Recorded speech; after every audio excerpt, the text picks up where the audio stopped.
Welcome to Wiki General.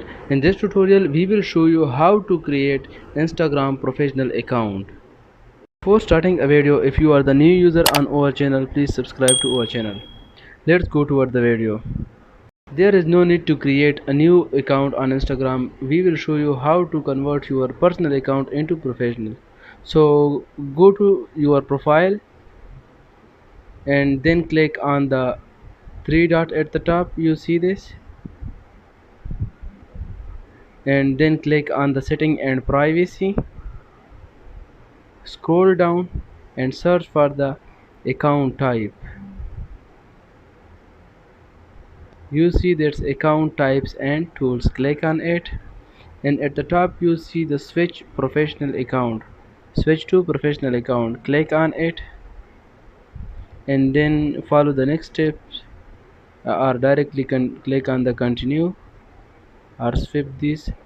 Select any of the option which describe your professional account and then click on the done.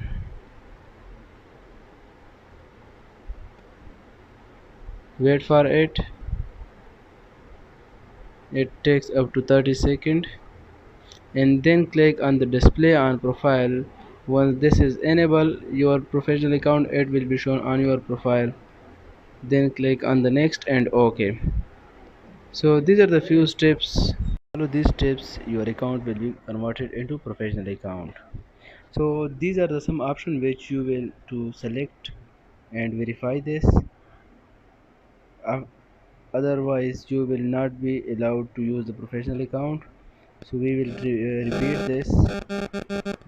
That's next and continue and select. You have to verify any of the two to use your professional account. And one more, in this option it required to invite your friend, but you only click on it and then click on the text. So then click on the cross and your account will be converted into professional account, and refresh your account. You see this, your account is professional. If this video is informative for you, please subscribe to our channel and like the video. Thanks for watching.